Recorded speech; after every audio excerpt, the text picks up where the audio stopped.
여러분 안녕하세요. 우선 중고 406의 경우 본체를 확인합니다. 본체 하드웨어 자체는 부식으로부터 확실하게 보호되지만 수성 베이스와 혼합된 페인트 및 바니시 코팅은 매우 섬세하게 유지됩니다. 또한 초기 사본에서는 페인트 부종으로 인해 보증에 따라 후드를 다시 칠하는 경우가 많았습니다. 그러나 또 다른 문제는 거의 모든 자동차에 영향을 미쳤습니다. 사실은 지나치게 단단한 실 덕분에 출입구가 매우 빨리 마모되었습니다. 불필요한 논쟁 없이 고무 부품을 보증에 따라 새 부품으로 교체하고 개구부를 다시 칠한 딜러에게 경의를 표해야 합니다. 그러한 문제가 1에서 2년 안에 나타나지 않는다는 것은 사실이 아니지만 자주 발생했습니다.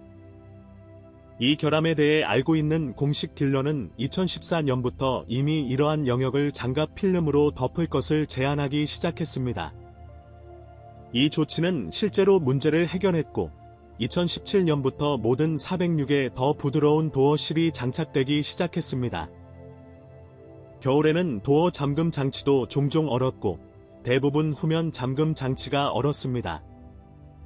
이로 인해 운전자와 승객이 기내에 들어갈 수 없었던 일이 일어났습니다. 그 이유는 간단합니다. 잠금 케이블의 결로가 발생하여 잠금 메커니즘이 정지되었습니다. 메커니즘 부품에 윤활유를 추가하면 오작동이 쉽게 제거되었습니다. 프랑스인들은 이러한 단점을 고려했으며 이 결함은 스타일 변경 후 자동차에서 이미 제거되었습니다. 우리는 또한 앞 유리 앞에 끊임없이 벗겨지는 플라스틱 트림을 기록하고 수정했습니다. 엔진에도 결함이 없는 것은 아닙니다. 115마력과 120마력, 기어박스에 따라 다른 A 가솔린 1.6L 자연 흡기 엔진은 일반적으로 신뢰할 수 있습니다. 터보차저 버전은 작동 및 수리 비용이 더 복잡하고 비용도 더 많이 듭니다.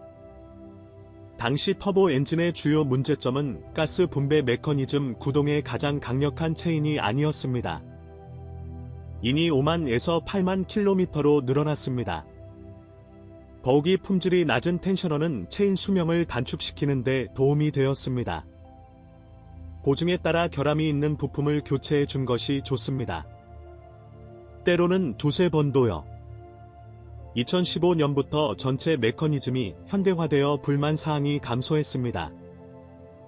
또한 10만 킬로미터를 주행하면 엔진의 산소 및 냉각수 센서가 부족해질 수 있습니다. 일반적으로 이 마일리지로 인해 밸브 스템 실이 막히고 개별 점화 코일이 고장나고 밸브 커버 게스킷, 오일 필터 브래킷 및 펌프 누출은 물론 크랭크샤프트 및 캠샤프트 실도 누출됩니다. 또한 연료 펌프, 가스 탱크에 있는 수중 펌프와 후드 아래에 설치된 분사 펌프에도 문제가 있습니다. 그러나 디젤 엔진은 거의 문제가 없는 것으로 간주됩니다. 가장 중요한 것은 검증된 주유소에서 고품질 연료를 공급하고 엔진 오일을 더 자주 교체하는 것입니다. 바람직하게는 7,500에서 10,000km마다. 게다가 품질도 좋아야 합니다. 그러면 연료 펌프, 터보차저 및 인젝터는 수리 없이 최대 20만 킬로미터 이상 지속되는 것이 보장됩니다. 암영 높은 AL-4의 후속인 F8 자동 변속기에서는 더 많은 문제가 발생할 것으로 예상됩니다.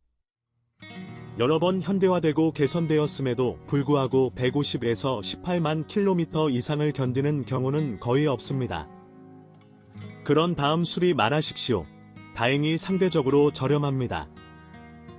기어박스는 갑작스러운 시동과 제동, 특히 과열로 인한 거친 주행을 좋아하지 않습니다.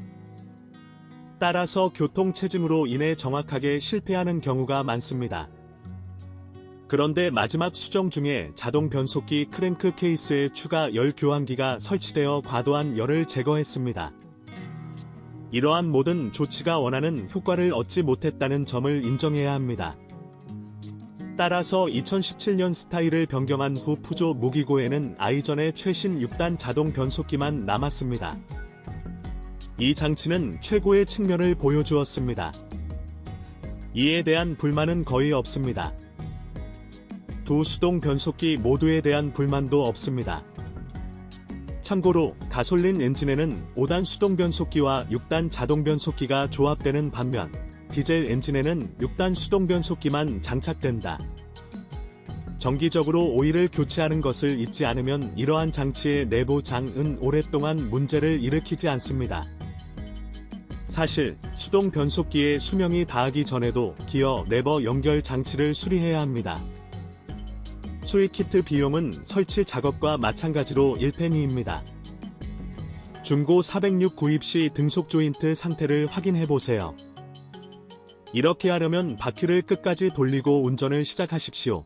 동시에 주차 브레이크의 작동을 확인하십시오. 케이블 및 관련 부품과 함께 교체하는 데 비용이 많이 듭니다. 푸조 406 서스펜션에는 범죄가 많지 않습니다. 그리고 디자인은 매우 간단합니다. 전면에는 머퍼선 스트럿이 있고 후면에는 반독립형 빔이 있습니다. 그러나 첫 번째 자동차의 많은 소유자는 주로 충격 흡수 장치 지지대에서 발생하는 프론트 서스펜션의 강한 노크 소음으로 인해 극도로 짜증을 냈습니다. 스테빌라이저 스트럿과 후방 무음 블록으로 인해 불쾌한 소리가 날 수 있지만 시골길이나 고르지 못한 도로에서 리어 서스펜션이 고장나는 소리가 들리더라도 놀라지 마십시오. 이는 308 푸조 플랫폼을 기반으로 제작된 모든 자동차의 문제입니다. 단거리 서스펜션은 고르지 못한 부분과 처짐을 해결하는 데 시간이 부족하여 덜거덕거리는 노크를 발생시킵니다. 충격 흡수 장치를 에너지 집약적 장치로 교체하면 치료할 수 있습니다. 동시에 7만에서 10만 킬로미터마다 볼 조인트와 휠 베어링을 업데이트할 준비를 하십시오.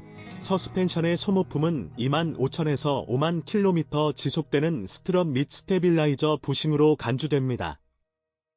전면 스트럿의 지지 베어링은 2배 더 자주 교체해야 합니다. 스티어링 휠을 돌릴 때 튀는 소리로 마모 여부를 확인할 수 있습니다. 전기 자동차에서는 열쇠 없는 출입 시스템이 때때로 오작동하고 창문 조절 장치가 자체적으로 수명을 다할 수 있으며 멀티미디어 시스템이 오작동할 수 있습니다.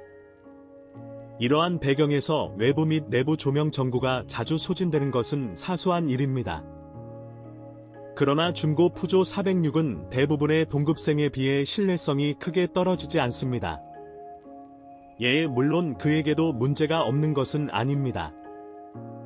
그러나 스타일을 변경한 후 차를 타고 리뷰를 살펴보면 여기서 특별히 깨뜨릴 것이 없다는 것이 밝혀졌습니다. 엔진의 신뢰성이 더욱 높아졌고 6단 자동 변속기는 파괴할 수 없게 되었으며 디자인의 단순성으로 인해 서스펜션이 전혀 비싸지 않습니다. 자동차가 나쁜 유전을 거의 완전히 없앤 경우입니다. 그러한 모델이 있거나 있었다면 댓글에서 무엇이 어떻게 깨지는지에 대한 정보를 공유하세요.